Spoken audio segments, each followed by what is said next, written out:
নমস্কার, সঞ্চিতার রান্নাঘরে সকলকে স্বাগত। আজকে দেখাবো খেজুরের গুড়ের রসমালাই।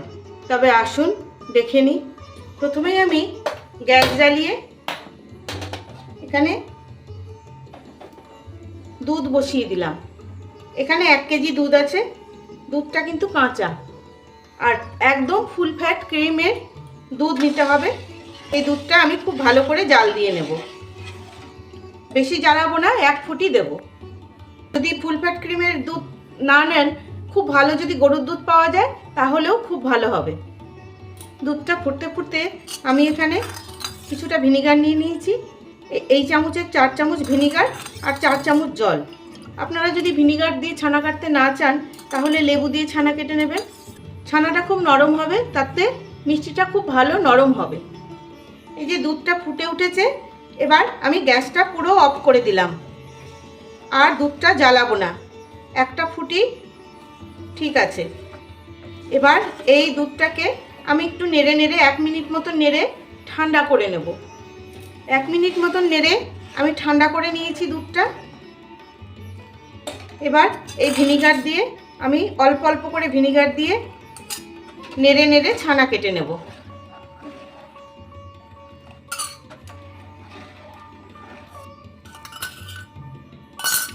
খুব সুন্দর ছানা হয়ে গেছে, দেখুন জলটা সবুজ বেরিয়ে গেছে। এবার খুব তাড়াতাড়ি ছানাটাকে আমার ছেঁকে নিতে হবে। এরকম একটা ছাঁকনির উপর একটা সুতির কাপড় দিয়ে তাড়াতাড়ি ছানাটাকে ছেঁকে নিতে হবে। এবার এই ছানাটাকে ঠান্ডা জল দিয়ে খুব ভালো করে ধুয়ে ঠান্ডা করে নিতে হবে। আমি খুব ভালো করে ছানাটাকে ধুয়ে নিয়েছি। এখানে অসুবিধা হচ্ছিল তাই কলের তলায় নিয়ে গিয়ে ভালো করে ধুয়ে নিয়ে আসলাম 2-3 বার। একদম ছানা ঠান্ডা হয়ে গেছে, ছানা আর গরম নেই। এবার এই ছানাটাকে একটু চিপে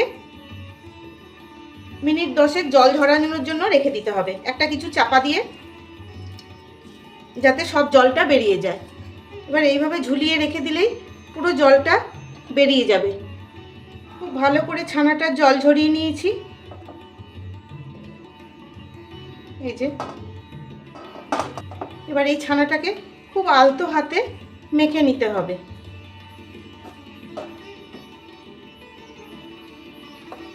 হাতের এই চাটুটা দিয়ে প্রেস দিয়ে দিয়ে এইভাবে আস্তে আস্তে খুব নরম করে সফট করে মাখতে হবে। ছানাটাকে খুব আলতো হাতে মেখে নিয়েছি। দেখুন কত নরম ছানা হয়েছে।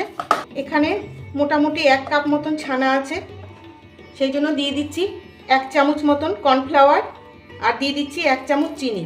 এই চিনিটা দিলে রসগোল্লার ভেতরে যে একটা জালি জালি ভাব হয়, ওই ভাবটা হওয়ার জন্য। এবার খুব আলতো হাতে আবার আমি এটাকে মেখে নেব যতক্ষণ না চিনিটা গলে যায়। খুব ভালো করে ছানাটাকে মাখা হয়ে গেছে, আর একটুও দানা নেই। আর থালা থেকেও বেশ ছেড়ে উঠে আসছে, খুব নরম হয়ে গেছে। এবার এর থেকে ছোট ছোট গোল গোল করে আমি রসমালাইয়ের ছানাটা আমি তৈরি করে নেব, যাতে একটাও ক্র্যাক না থাকে। এবার একটা কড়াই বসিয়ে দিলাম। এবার কড়াইয়ে দিয়ে দিচ্ছি 1 বাটি মতন খেজুরের গুড়, আর ওই বাটিরই 4 বাটি জল। এবার জলটা আমি ফুটতে দেব। খেজুরের গুড়ের রসটা ফুটে গেছে। আমি এই চামচের 1/2 চামচ একটু আমুল গুলে, আমুল বা দুধ যা হোক এটার মধ্যে দিয়ে দেব, যাতে এই রসের মধ্যে যে ময়লাটা আছে ময়লাটা বেরিয়ে যায়।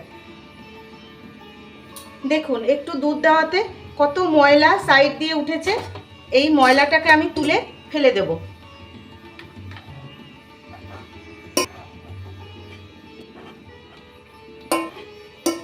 সব ময়লা তুলে আমি ফেলে দিয়েছি। আর এইটুকুনি ফেনা থাকলে কোনো অসুবিধা হবে না। এদিকে আমি যে রসগোল্লাগুলো বানিয়ে রেখেছি, এবার মাঝখানে একটা একটা করে দিয়ে দেব।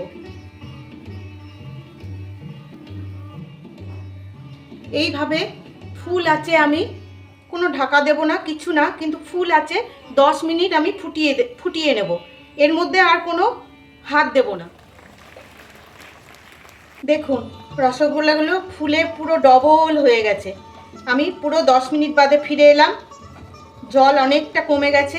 এবার জল কমে গেলে সাইডে পাশের গ্যাসে আমি একটু জল ফুটোতে বসিয়ে দিয়েছিলাম, একদম ফুটন্ত জল সাইড দিয়ে একটু করে দিয়ে দিতে হবে।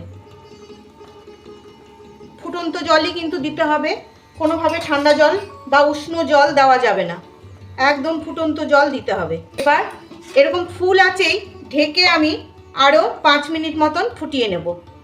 এরকম ঢাকা দিয়ে আরও 5 মিনিট আমি ফুটিয়ে নিলাম। এই দেখুন দারুণ সুন্দর সেদ্ধ হয়ে গেছে। রসগোল্লা নিয়ে এই ঠান্ডা জলের মধ্যে দিয়ে দেব। এই দেখুন ডুবে গেছে, কোনোভাবেই আর ভাসছে না, তার মানে রসগোল্লাটা সেদ্ধ হয়ে গেছে। এবার জল কিন্তু প্রচুর কমে গেছে, আমাকে একটু জল খাওয়াতে হবে। এই পাশের গ্যাসে গরম জল হতে বসানোই ছিল, এখান থেকে সাইড দিয়ে একটু জল দিয়ে দিতে হবে। মিডিয়াম আঁচে 2-3 মিনিট আরও ফুটিয়ে নেব। মিডিয়াম আঁচেও 2-3 মিনিট আমি ফুটিয়ে নিলাম। ব্যাস এই দেখুন দারুণ সুন্দর রসগোল্লা হয়ে গেল বাড়িতেই। এবার আরেকটু জল দিয়ে আমি টকবক করে ফুটিয়ে, খুব সুন্দর টকবক করে ফুটে গেছে। এবার এর মধ্যেই আমি রেখে দেব একটু যাতে ঠান্ডা হয়, তারপরে আমি রসমালাইটা বানিয়ে দেখাচ্ছি।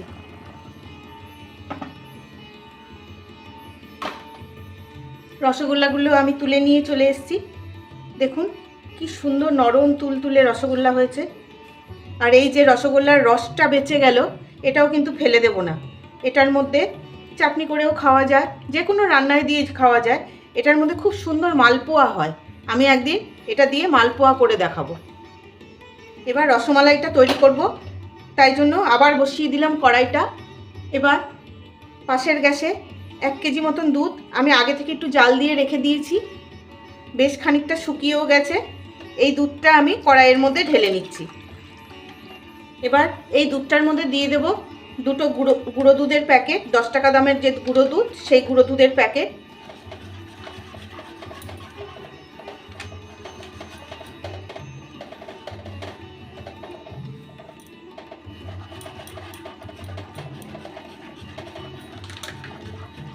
ভালো করে গুলে নেব। দুধটা খুব ভালো মতন ফুটে গেছে। এবার এই দুধের মধ্যে আমি দিয়ে দেব 2 চামচ মতো চিনি।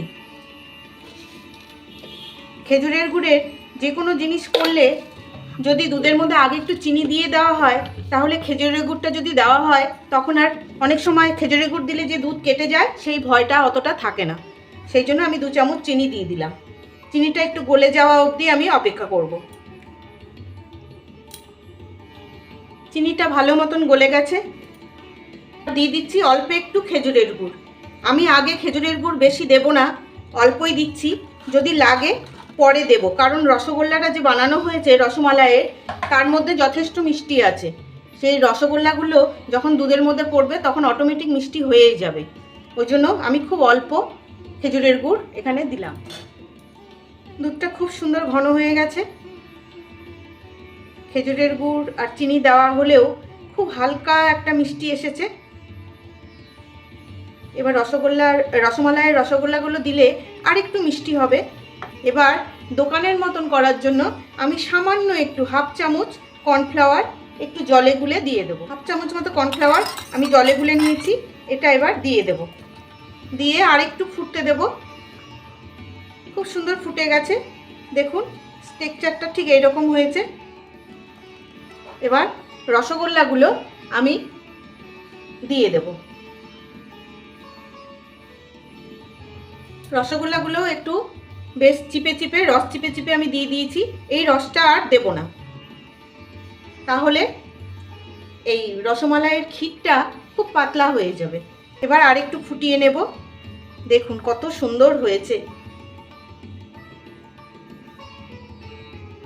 দারুণ হয়েছে, খুব ভালো করে ফুটে গেছে রসগোল্লার সাথে ক্ষীরটা। দেখুন কত সহজেই তৈরি হয়ে গেল খেজুরের গুড়ের রসমালাই। কেমন লাগলো আপনাদের জানাবেন কিন্তু। ভালো লাগলে ইউটিউব থেকে দেখলে একটা সাবস্ক্রাইব আর ফেসবুক থেকে দেখলে একটা ফলো করে দেওয়ার অনুরোধ রাখছি। তবে আজকের মতন আসি, ভালো থাকবেন সবাই।